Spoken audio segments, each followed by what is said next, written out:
I'm very happy to be here, and we had a great time together for measuring, but also having nice conversations. And you know, I'm free. You can come and ask me whatever you want. I will be a bit fast explaining everything today, but you're absolutely welcome to come. So that was the starting point. A few years ago, we wanted to understand a bit more about decompression. And we were also very interested in very deep divers, not only breath-hold divers, whatever diver.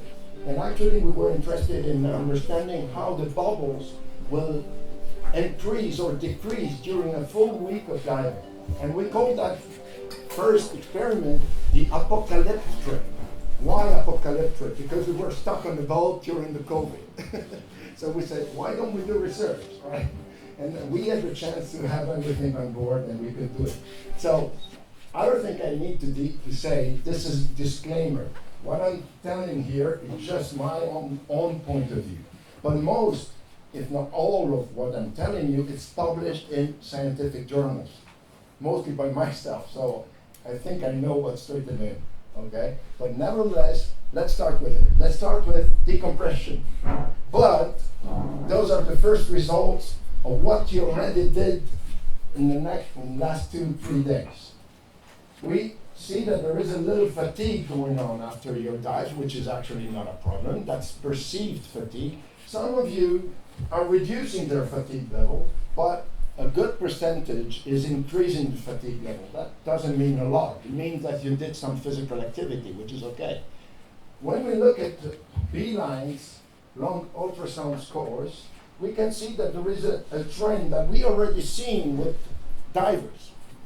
There is a trend with divers. When you keep on diving, actually it increases, then it goes a bit down.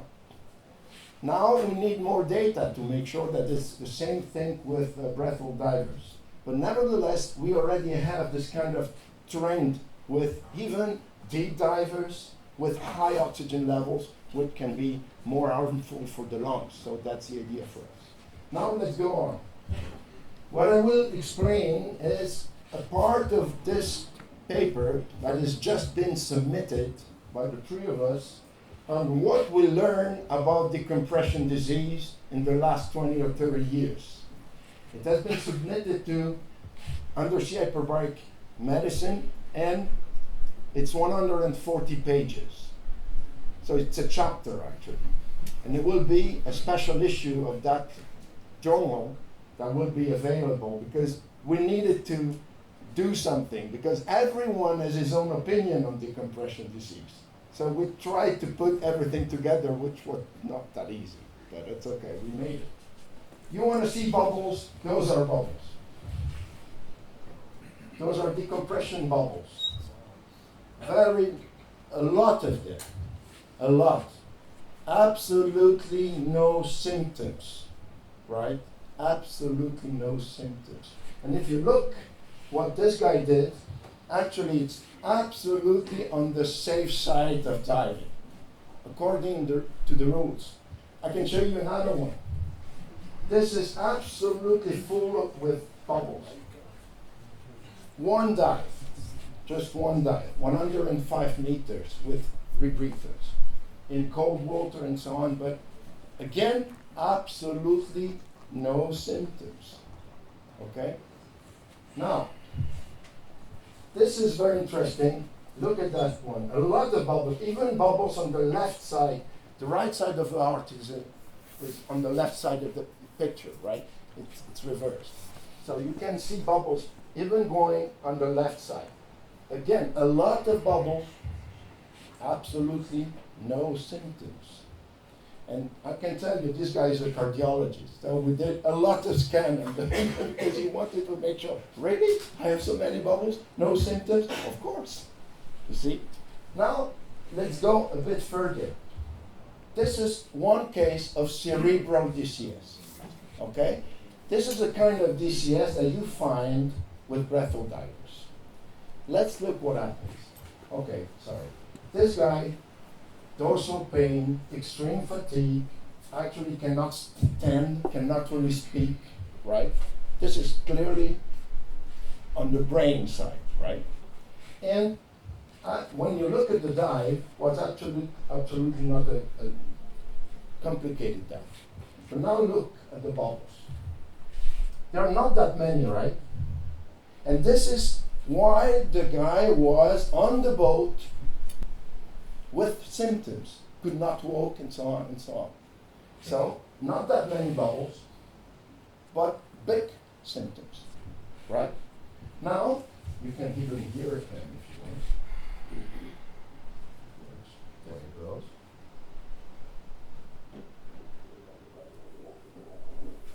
This is a Doppler sound. Okay. Now, after he came out, we were scanning him during his symptoms, but we gave him 30 minutes of oxygen, normal baric oxygen, surface oxygen. And you hardly see bubbles being there anymore.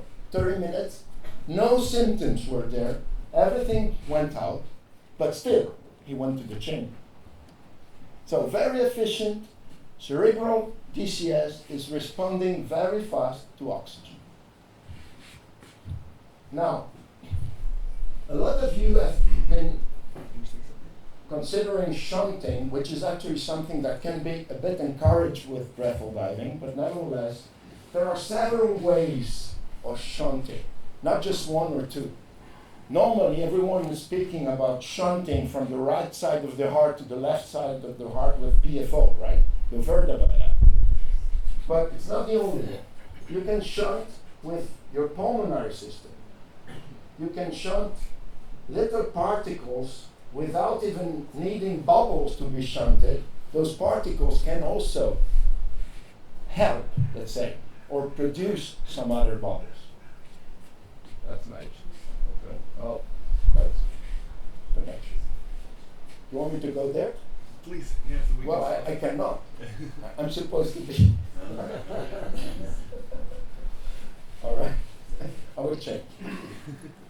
So you have several ways of shunting, and of course, this is not the only one. And you don't need bubbles to shunt anymore right now, because we know that those little signals that you can have on the venous part can cross the pulmonary system and can go to the arterial part.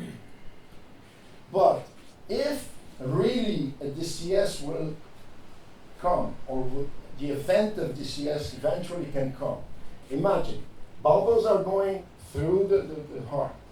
They can stay for a limited time, because normally when bubbles cross, they will go in higher level of oxygen, and then they will shrink. But if your blood or your plasma is still supersaturated, they will stay longer. They will survive for a longer time. And if they reach another supersaturated tissue that will just flow inert gas into the bloodstream, then they may be a problem. So you see, it's multifactorial. It's not as simple as we think. Now, let's go for Taravana. You probably heard that Taravana came from Tuamotu divers, because they were experiencing this particular syndrome that they could not really explain. And actually, they showed very weird symptoms, like madman symptoms. That's what they called it. They were like this, some kind of central nervous system reactions. But at the same time, in Tunisia, this is around the 50s, 1950s.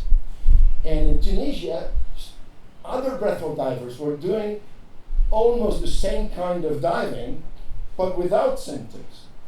So the problem was to understand this. But when you were asking to the Tunisians, why you don't have the same symptoms that the other ones, they say, we are protected by our religion.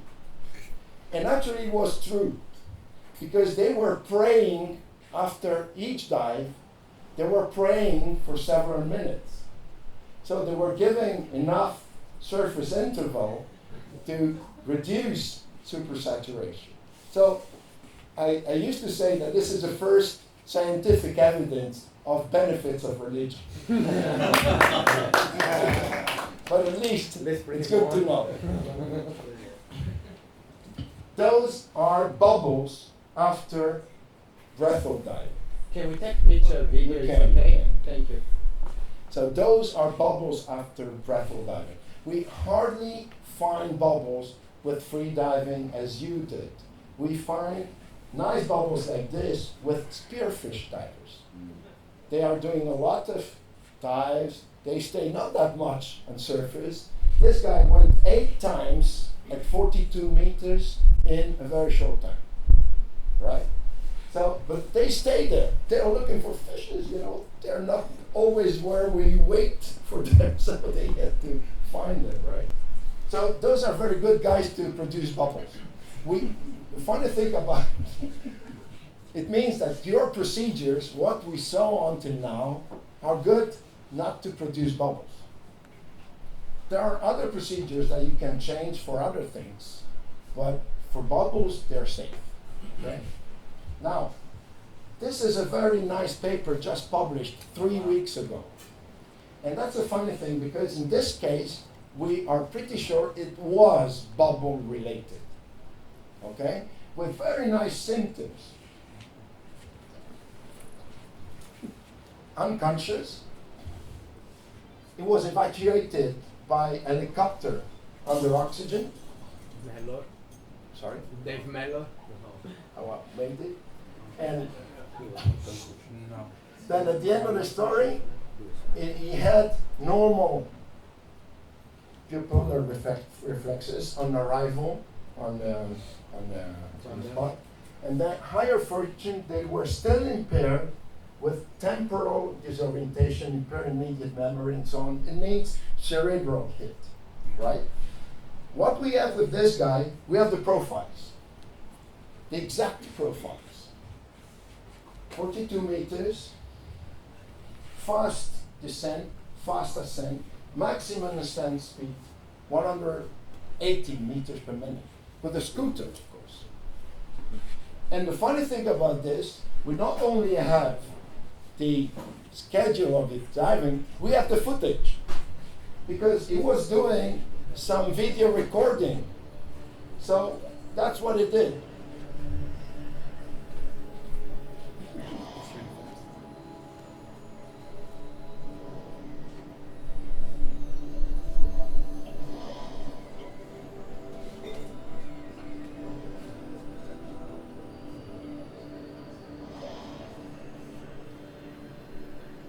This is in France.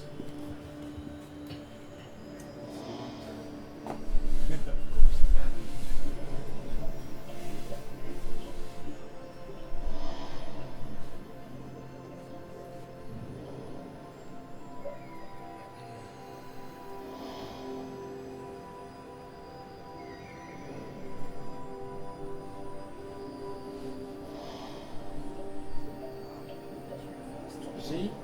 Very fast. 2 meters per second, let's say. 3 per second. 3. Even no limit is lower, no limit. So now, what we have also is scans. And you can really see there are impairments. Here, here, here. Oh. I don't have to touch the screen or something. Here. So it's kind of massive. But recovery fast. Again. Now, when you look at what was found in Hama divers, I said to Frederick I was showing a part of this work, and they could not find very high levels of bubbles. And that's why some people are claiming that sometimes Taravana is without bubbles.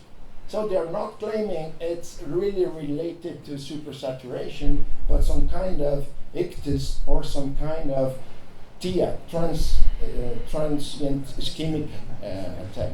But it's not always easy to say, to be honest. But we have some ideas right now.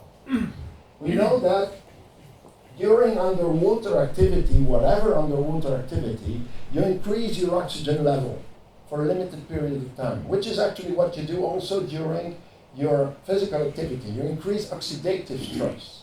And this oxidative stress is linked with a part of inflammatory response.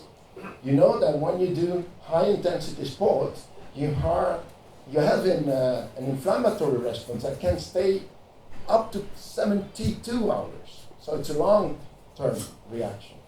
But we know that this has been measured in every situation, including saturation. Breathal diving, CCR diving, scuba diving, saturation diving, everything gives this kind of reaction. And this will elicit something that we call microparticles, which are extracellular vesicles that are actually communication between cells. Every cell, brain cell, neutrophils, every cell will communicate that way. And those are quite interesting for us because they're very small. 1 micron, less than 1 micron. They can go through the lungs easily. So we don't need to think about arterial bubbles anymore. We know that there are some seeds that can go, they can shunt the other way. And a very nice experiment has been done and published several times. If you take those microparticles from some rats, or mice, same thing, some mice, you take them, you isolate them from the blood, and you inject them in naive mice without diving. They develop the same symptoms. And it's not bubble related, you see? It's DCS-like symptoms without bubbles. But so what? If you decide it's DCS, what you're going to do? Put them in the chamber. Okay, that's the right things to do. So it means that even if it's not bubble related, the cure is the right one. Partial pressure. You got it. But it can work very well on surface oxygen and very often with cerebral. It works well. Doesn't mean that you don't have to go to the chamber after. That's another story. What we did a few months ago is actually we found out that if you're diving several days on a row with not breathal diving, right? It's CCR diving. Those are very interesting for us because they are very high PO2 for a long time and are producing a lot of bubbles without, normally, theoretically, they should not, but they do.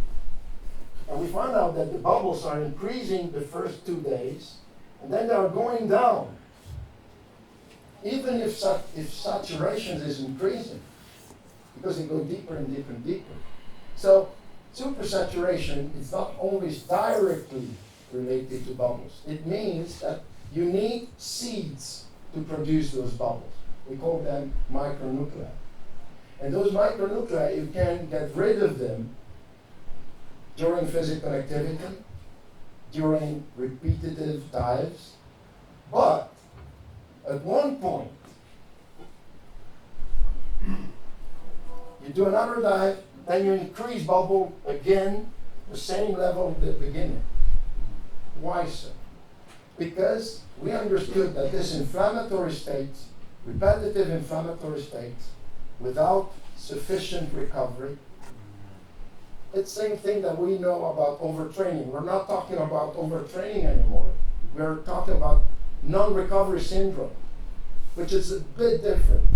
But you should listen to your body, give enough time to recover. And that makes sense also with decompression disease. Why?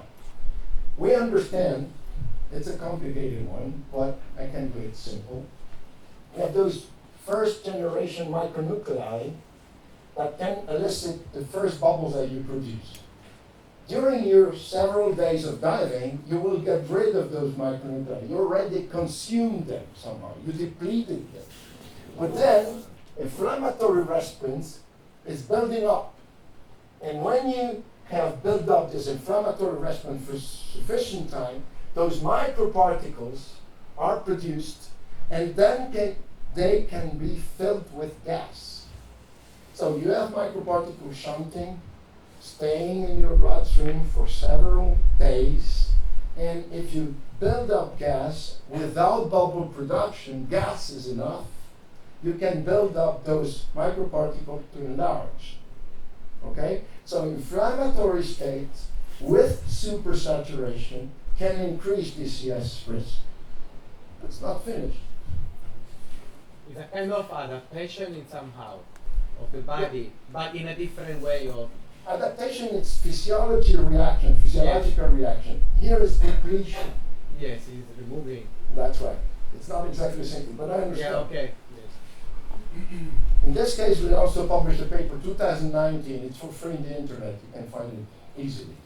And we know that those metabolic bubbles that stay there, and you can see Murat is there as well, so it will probably speak about something like that. I don't know. If it not, no problem, I will do it. And it's also related to oxygen window. I won't go too much into details with oxygen window. In your case, as breathal divers or free divers, you're very good at metabolic level oxygen windows because you're sportsmen. You're active. You're very well trained. But during your dive, the oxygen window is very small. You see the point? So those static metabolic bubbles, even if you don't have a lot of them, you can increase the volume of them. And what will happen with this? We know that in your brain, when you go at the end of your vascular system in the brain, you have terminal arteries there, terminal capillaries, and the speed of those capillaries is very slow. When the speed is slow, you have time to build up nitrogen. You have time also normally to give it back, but that's not the way it works. Because we know that there are some distal arterial bubbles, static, that stay there. And why are they staying there? We know that this is related partly with let's say, not supersaturation by itself, but surfactant spilling out of your lungs along your life. It's normal. But we can guess that during free diving, this spill out of surfactant might be a bit faster than for other people. So this means, what is surfactant? It's an hydrophobic substance. Doesn't like water, like me. I like external use. But nevertheless, this surfactant doesn't like water. So if it's staying on the inner layer of your endothelium, it will avoid water. So what can be there? Gas. And you have those microbubbles just staying there for months, years. But if you fill them, you feed them with supersaturated plasma, even not that much. So you did some dives, not that many, and that day just one dive, not that deep, but just that was what it needs to just feed that bubble waiting to be large enough to be evacuated and give symptoms. So you see, we can understand a lot of DCS-like symptoms, DCS or DCI-like symptoms with free divers. They're not always related to actual supersaturation. You got the point? This is important to understand. But the cure is the same. Okay? Take home message. Decompression disease is multifactorial. Oh, I'm too close. Let's go here. Decompression disease is multifactorial. Physics rules always, but physiology is there as well. Now, tissue supersaturation is one clue. First generation micronuclei is one clue. Inflammatory state of inflammation is one clue. Static metabolic disorder is one clue. And DCS is all of the above. You see the point? Not easy to be sure that it's DCS. No matter. The cure is the same. Long ago, to speak about dogmas, because there are a lot of dogmas. Sasha told that already. There are a lot of dogmas in free diving. So Patrick Musimur came to us and said, you know, I can go very deep, more than 200 meters, and I can do that because I just let water enter in my sinuses. So this was published long ago, 2010, British Journal of Sports Medicine. And we said, okay, we don't believe you. Because you were alone right there. Nobody can tell that you did that, right? So I said, okay, come. And we invited him because, as you can see, that's 209.6 meters, and the speed of descent was as fast as the speed of ascent. So no time to equalize, no need. And we said, okay, we don't believe you. You have to come to the hospital. We put you in the magnetic resonance system, and we asked him to pour water in his sinuses, right? So I just show you the beginning of it with very particular water that we bought just nearby.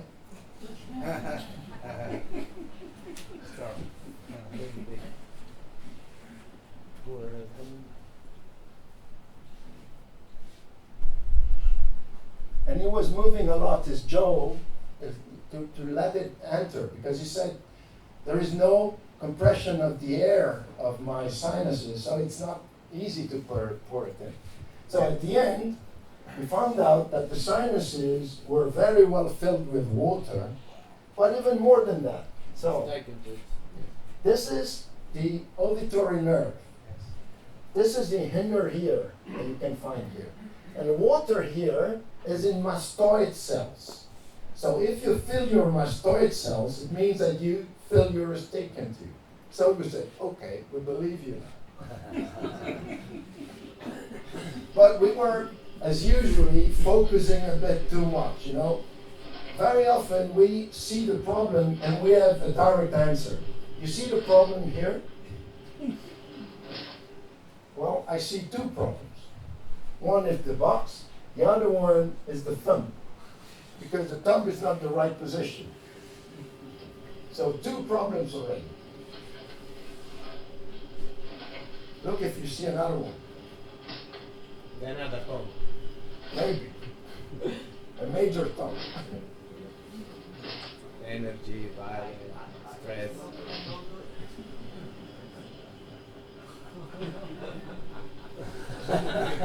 Sometimes the answer is not where you're looking at. So that's something that we are trying to understand. Now, you probably know that erythropoietin can be elicited by divers, and we found that this a long time ago. And erythropoietin is very interesting for us for different reasons. Long ago, in 1999, we measured erythropoietin with breathful divers, and I know you did often. I'm starting the first time. Then she did the same, and she found the same results. That's nice. It's always good to know. And then at the end, we found out that was so marked, the increase. But when you look at what's going down, they were going down 40 meters. Don't stay there. 4 dives, very fast, go up and down. And you say, okay, that makes sense. It's hypoxia, right? But is it really hypoxia? We understood that it was not probably the time of hypoxia, but even it can work, I know. But nevertheless, at that very moment, the time of hypoxia should have been very short. Maybe coming out, but then you go out and you breathe. So your triggering of hypoxia is not that big. Even though at that very moment we thought that EPO was just triggered by hypoxia. So we said, okay, let's have a look. We asked students to come, considering that going from 40 meters depth to surface, it's a negative PO2, right? Which is the same thing as climbing up. It's a negative PO2. It's a reduction of PO2, right? From here to there, the same thing, but here to there, right? So we said, okay, we'll give you oxygen for 2 hours. 100% oxygen. Why? Because at 40 meters, it's 1 atmosphere of oxygen, right? And then we take blood samples up to 36 hours. Same thing with hyperbaric oxygen. And then we took blood samples, this time was 24 hours. and looking for erythropoietin. You know about that, equal, right? It's kind of drug that can be used, but you produce your own self, your own erythropoietin. And we found out a very good increase with normobaric oxygen, but no increase with hyperbaric oxygen, at least during those 24 to 36 hours. And that's why we call it normobaric oxygen paradox. Now we published in 2006. Why is this working? Let's go for a bit of physiology right now, fast. Imagine if 1 alpha has to be with if 1 beta to read DNA and produce a lot of genes. But if 1 alpha is stuck with this protein because of free oxygen radical. That's complicated, right? Yes. Think Romeo and Juliet. Romeo wants to see Juliet. This is the family. Right. And that's the mother-in-law. That's the mother-in-law. She doesn't want Romeo to stay with Juliet, of course, and she sticks to Romeo to block him with oxygen-free radicals. This is a normobaric situation, normal situation. When you don't have those oxygen-free radicals, the mother-in-law cannot stop Romeo. And what does Romeo do? Goes to Juliet. And what do? They read books together. DNA. It's a very nice book to produce a lot of genes. Got it? Now, you increase oxygen levels. You increase oxygen-free radicals. So the mother-in-law is very happy. She's blocking Romeo. So, cannot go to see Juliet. But, during this phase of oxygen increase partial pressure, your protection against free radicals are increasing as well. So when you take out oxygen, these protections are in front of less oxygen-free radicals. So they scavenge what they can, and you are actually as if it was hypoxia without hypoxia. You got the point? Because the mother-in-law cannot block. No matching. Sorry? No matching. That's right. Mother-in-law cannot block Romeo. Easy thing. With hyperbaric oxygen, you have that many oxygen-free radicals that you need more time. So in 24 hours, it's not enough. But with normobaric oxygen, 24 hours is enough. Got the point? Good. And this is actually triggering more than 300 different genes on activity, on glucose metabolism, on vascular endothelial growth factors, on a lot of different things, on neural, let's say, repair, and so on. So a lot of different genes. And this was Nobel Prize 2019. Now, look at this. This is the understanding of that Nobel Prize. If you look at that, you will find Romeo, the mother-in-law, and Juliet. So you now understand Nobel Prize 2019. What we did also, we took divers and we kept them for 15 days and 9 meters depth. 9 meters is 40% of oxygen. And we were measuring erythropoietin in those divers. While they were underwater, we could go and take blood samples. And they were, of course, reducing APO, of course, because you don't need oxygen. You have enough. You have a high partial pressure. But when you get out, 24 hours after, you have an increase of erythropoietin, which is actually good. Why is this good? Because it's neuroprotective. It will protect your brain if you have some hits in your brain. It has been shown that people with transient ischemic attack or ischemic attack, cerebral ischemic attack, have less sequelae if they're under erythropoietin. So this endogenous erythropoietin is more or less 4 to 6 times more efficient than exogenous one. Right? So we tried that with patients, with cardiology patients. We published this with British Journal of Anesthesia. We did that with also hip injuries patients. And we showed that they were old people, but less transfusion in the oxygen group for 7 days after surgery, 1 hour per day, and an increase in reticulocytes. You don't know what reticulocytes are. Those are the new red blood cells, new produced red blood cells. And it was clearly something important. Just to let you know that what we learn in breath-hold diving, we use it for patients right now. So this is clearly medical science, and published also in the Critical Care Medicine, New England Journal of Medicine. And another thing that we did, we treat or we help patients with cancer using the same system. We also put oxygen with leukemia cells, and we found out that the leukemic cells did not like oxygen at all. We found out that apoptosis, which is death of a cell, that normally leukemic cells don't like at all. They don't die. They just stay. But with oxygen, you add apoptosis. Without oxygen, no apoptosis. And now, this is the last one that we did for the PhD of a student of mine right now. He's the head of anesthesiology in the oncologic hospital of my university, and is giving oxygen to oncologic patients while surgery, during surgery and after, and he found out a real increase in reticulocytes, which is not easy with those patients because they have a bone marrow, what produces red blood cells, impaired because of chemotherapy. So this is a very cheap way of helping patients that we learn from breath-hold diving. What about this one? So policeman is saying, hey, are you sure you lost your key here? And the drumman, well, I don't know, but this is the only place where the light is, so I have no other chance.